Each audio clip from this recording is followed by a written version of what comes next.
Hey guys, my name is Likita. Welcome back to our channel. Welcome back to one more informative video. So ఈ వీడియోలో ఏంటంటే like యూకేలో exam pattern ఎలా ఉంటుంది, అసలు ఇండియాకి యూకేకి ఇక్కడ డిఫరెన్స్ ఏంటి అనేది చెప్పబోతున్నా. సో మీరు కానీ యూకేకి రావాలనుకుంటే ఈ వీడియో మీకు పక్కా యూజ్ అవుతుంది. అండ్ మీ ఫ్రెండ్స్లో కూడా యూకే వచ్చే వాళ్ళు ఎవరైనా ఉంటే వాళ్ళకి కూడా ఈ వీడియో షేర్ చేయండి. అండ్ ఇంకా లేట్ చేయకుండా వీడియో అయితే స్టార్ట్ చేసేద్దాం. బై ద వే, మీరు కానీ నా ఛానల్ని ఫస్ట్ టైం చూస్తుంటే my name is Likhita and నేను ఇప్పుడు కరెంట్లీ యూకేలో మాస్టర్స్ చేస్తున్నా. కోర్స్ వచ్చి pharmaceutical sciences with industrial practice at university of సరే. ఫస్ట్ మనం టైప్స్ ఆఫ్ ఎగ్జామ్స్ గురించి మాట్లాడుకుందాం. అండ్ ఇక్కడ డిఫరెంట్ టైప్స్ ఆఫ్ ఎగ్జామ్స్ ఉంటాయి. అందులో first the return exams. Return exam అంటే మనం పెన్ అండ్ పేపర్ యూజ్ చేసి ఇన్వెస్టిగేటర్ ప్రెజెన్స్ లో ఒక యూనివర్సిటీ హాల్లో ఎగ్జామ్ రాస్తాము. బీఫామ్ లో ఆర్ బీటెక్ లో రాస్తాం కదా, అలా ఉంటుంది. దీనిలో మనకి టూ టైప్స్ ఉంటుంది. ఒకటి ఓపెన్ బుక్ ఎగ్జామ్, ఇంకొకటి క్లోజ్డ్ బుక్ ఎగ్జామ్ అని. ఓపెన్ బుక్ ఎగ్జామ్ ఏంటంటే మనం ఆన్సర్స్ తెచ్చుకోవచ్చు. ఆన్సర్స్ అంటే బుక్స్ లేదా పేపర్స్ తెచ్చుకోకూడదు. వాళ్ళు మనకి లిమిట్ ఇస్తారు, లైక్ 1 పేజ్ ఆర్ 2 పేజ్ అని. సో 2 పేజెస్ లో మ్యాటర్ కావాలి అనేది అంతా రాసుకొని తెచ్చుకోవాలి. అండ్ మీరు అది చూసి రాసుకోవచ్చు. దాన్ని ఓపెన్ బుక్ అంటారు. And second type closed book. ఇదే చాలా కష్టం అన్నమాట.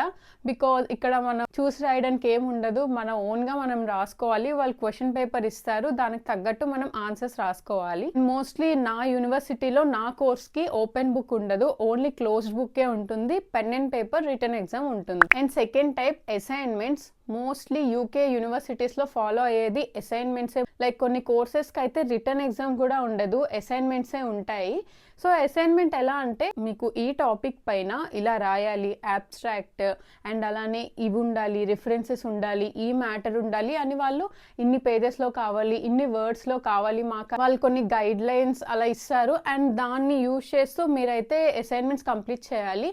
అండ్ ఇంకా కొన్ని అసైన్మెంట్స్ లో ఇంకో టైప్ ఉంటుంది. అదేంటంటే ఫర్ ఎగ్జాంపుల్ నేను ఫార్మస్యూటికల్ సైన్సెస్ కోర్స్ కదా, నాకు ల్యాబ్స్ ఉంటాయి. లైక్ క్లాసెస్ తో పాటు ఎవ్రీ వీక్ ఒక ల్యాబ్ ఉంది. సో అరౌండ్ ఒక 4 to 5 ల్యాబ్స్ అలా చేస్తాం మేము. సో ల్యాబ్ లో మనం రిపోర్ట్ చేస్తాం కదా. సో మనకి బీఫామ్ లో aim, methods, materials and experiment, report ఇవన్నీ ఉంటాయి కదా. అలానే ఇక్కడ మనం బుక్ లో రాస్తాము, లైక్ ల్యాబ్ లో ఏం చేస్తామో అది. అండ్ అది కాకుండా మనకి రిపోర్ట్ ఏదైతే వచ్చిందో అది మనం అసైన్మెంట్ ఫామ్ లో సబ్మిట్ చేయాలి. అండ్ ఇది కొంచెం కష్టమే. బీఫామ్ లో రిజల్ట్స్ కూడా వాళ్ళే చెప్పేస్తారు ఏం రావాలి ఏంటి అని. ఇక్కడ మనకి ఎవరికి చెప్పరు అండ్ ఎవరికి తెలియదు కూడా అసలు కరెక్ట్ ఆన్సర్ ఏంటి అని. మనకి వచ్చిన ఆన్సర్ కరెక్ట్ అయినా రాంగ్ అయినా అది రిపోర్ట్ లో ప్రెజెంట్ చేసి మనమైతే సబ్మిట్ చేయాలి. సో ఇదైతే అసైన్మెంట్స్ కోసం. థర్డ్ టైప్ ఏంటంటే ప్రాజెక్ట్స్. సో ఇది ఇండివిజువల్ ప్రాజెక్ట్ ఉండొచ్చు ఆర్ఎస్ గ్రూప్ ప్రాజెక్ట్ గా ఉండొచ్చు. ఇది గ్రూప్ అంతా కలిసి చేస్తారు. అండ్ ఇది కూడా కొంచెం ఈజీ, పర్లేదు, చేసేయచ్చు. And next fourth the most and final thing, అదే డెజర్టేషన్. ఇది చాలా ఇంపార్టెంట్. ప్రతి ఒక్క స్టూడెంట్ కి డెజర్టేషన్ ఉంటుంది. కొంతమందికి ఎగ్జామ్స్ ఉండకపోవచ్చు ఆర్ ఎల్స్ అసైన్మెంట్స్ ఉండకపోవచ్చు, బట్ డెజర్టేషన్ అందరికీ పక్కా ఉంటుంది. సో డెజర్టేషన్ అంటే మనకి బీఫామ్ లో ఫైనల్ ప్రాజెక్ట్ ఉంటుంది కదా, అలానే ఇక్కడ కూడా డెజర్టేషన్ అని ఉంటుంది. దీనికి ఒక 3-4 మంత్స్ టైం కూడా ఇస్తారు ఇది కంప్లీట్ చేయడానికి. జస్ట్ మీకు ఒక జనరల్ గా ఐడియా రావాలి అని చెప్పాను. ఎంత చెప్పినా కూడా మీకు కొంచెం కన్ఫ్యూజన్ గా ఉంటుంది, బట్ వన్స్ మీరు వచ్చి కాలేజ్ లో జాయిన్ అయితే మీకు ఐడియా ఉంటుంది. And second the marking criteria గురించి మాట్లాడుకుందాం. మార్క్స్ ఎలా వేస్తారు, పాస్ ఫెయిల్ ఎలా తెలుస్తుంది, ఎంత వస్తే మనకి హైయెస్ట్ అనేది డౌట్ ఉంటుంది కదా. సో ఇక్కడ మన ఇండియాకి అండ్ ఇక్కడ యూకే సిస్టమ్కి చాలా డిఫరెన్స్ ఉంటుంది. మన ఇండియాలో ఏంటంటే థియరీ అలా ఇస్తారు, మనం రాసేస్తే ఎక్కువగా రాసి డయాగ్రామ్స్ వేసి ఫిగర్స్ వేసి లైక్ అన్ని వేస్తే మనకి మంచిగా ప్రెజెంట్ చేసినందుకు మార్క్స్. ఇలా లైక్ ఎంత ఎక్కువ థియరీ రాస్తే మనకి అన్ని మార్క్స్ అన్నట్టు వస్తాయి. అండ్ మనకి 100కి 95, 85 ఇలా కూడా వచ్చే ఛాన్స్ ఉంటుంది కదా. ఇక్కడ యూకేలో ఏంటంటే మనకి ఓన్లీ రిటర్న్ ఎగ్జామ్కి 100 మార్క్స్ ఇవ్వరు. నేను ఇప్పుడు చెప్పే ప్రతి ఒక్క విషయం కూడా ఒక్కొక్క యూనివర్సిటీకి ఒక్కొక్క కోర్స్కి డిఫరెంట్గా ఉంటుంది. ఫర్ ఎగ్జాంపుల్ నేను ఫార్మస్యూటికల్ సైన్సెస్ కదా, నాకు ఎలా అంటే మనకి టోటల్గా 100%కి ఉంటుంది పాస్ మార్క్స్. 100%లో నాకు 50% అసైన్మెంట్స్కి ఉంటుంది అండ్ 50% రిటర్న్ ఎగ్జామ్కి ఉంటుంది. అసైన్మెంట్స్ ఎలా అంటే మేము టోటల్లీ 4 ల్యాబ్స్ చేస్తాము, ఈచ్ 100 మార్క్స్కి చేస్తాము. కానీ ఈ 4లో వాళ్ళు ఏదో ఒక 2 ల్యాబ్సే తీసుకుంటారు. బెస్ట్ కాదు, వాళ్ళకి నచ్చిన 2 అసైన్మెంట్స్ తీసుకుంటారు. లైక్ 100 మార్క్స్లో ఒక అసైన్మెంట్లో మనకి 25%, ఇంకో అసైన్మెంట్లో 25%. సో రెండు కలిపి మనకి 50% వెయిటేజ్ ఓన్లీ అసైన్మెంట్స్కి వస్తుంది. ఇప్పుడు రిటర్న్ ఎగ్జామ్స్ మనం 2 రాస్తాము, 100 మార్క్స్కి రాస్తాము. సో దీనిలో కూడా అంతే.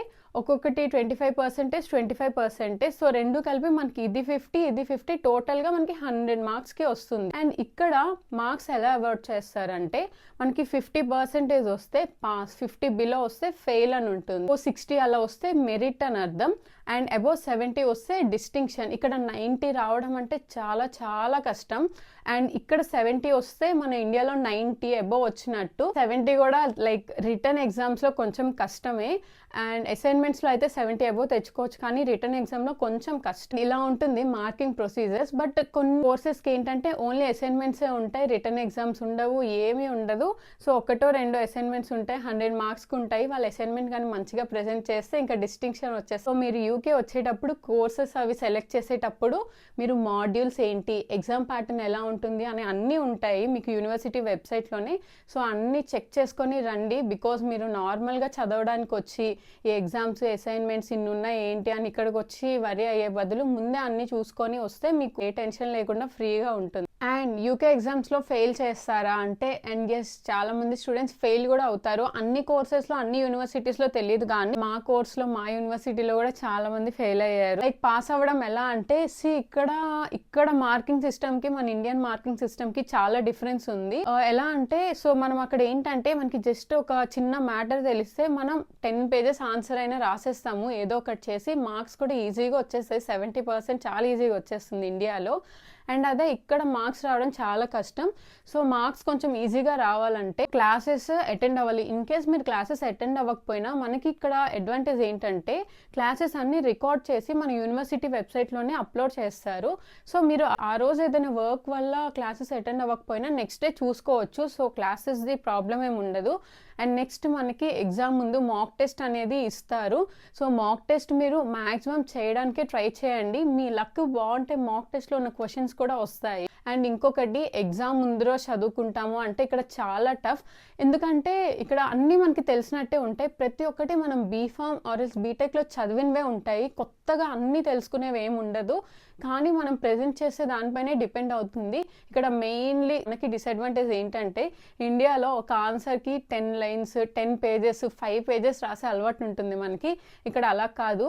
10 మార్క్స్ క్వశ్చన్కి 2 లైన్స్ రాసినా వాళ్ళకి కావాల్సిన ఆన్సర్ ఉంటే మీకు 10 మార్క్స్ ఈజీగా ఇచ్చేస్తారు. అండ్ ఇక్కడ క్వాలిటీ చూస్తారు, క్వాంటిటీ కాదు. లైక్ మీరు ఎంత రాశారు అన్నది ఎవరు పట్టించుకోరు, ఏం రాశారు అన్నదే చూస్తారు. లైక్ ఒక్క పేపర్లో మీ 100 మార్క్స్కి రిలేటెడ్ ఆన్సర్స్ ఉన్నా, ఈచ్ 1 సెంటెన్స్ ఉన్నా కూడా వాళ్ళకి కావాల్సింది ఉంటే మీకు 100 మార్క్స్ ఈజీగా వేసేస్తారు. బై హార్ట్ చేస్తే అస్సలకి అవ్వదు. లైక్ కొంచెం మంచిగా లాజికల్గా ఆన్సర్ రాస్తే కానీ మనకి అంత ఈజీగా మార్క్స్ అయితే రావు. చదివేటప్పుడు ఎలా చదవాలంటే ఈ క్వశ్చన్ వాళ్ళు ఎలా ఇవ్వగలరు, దీనికి నేను ఆన్సర్ ఎలా రాయాలి. ఇక్కడ మెయిన్లీ ఆన్సర్స్ అనేది పాయింట్స్లో సింపుల్గా రాయాలి. ఎంత సింపుల్గా ఉంటే వాళ్ళు అంత ఈజీగా కరెక్షన్ చేస్తారు. పారాగ్రాఫ్ రాసినా కూడా ఇక్కడ అంత చదవరు ఎవరు. అండ్ మన పేపర్ కూడా ఒక్కరే కరెక్షన్ చేస్తారు అని తెలీదు, 2-3 కూడా మన పేపర్స్ కరెక్షన్ చేస్తారు. సో కరెక్షన్ పైన అస్సలకి డిపెండ్ అవ్వలేము. సో మనం చదవాలి, కాన్సెప్ట్ బాగా నేర్చుకోవాలి.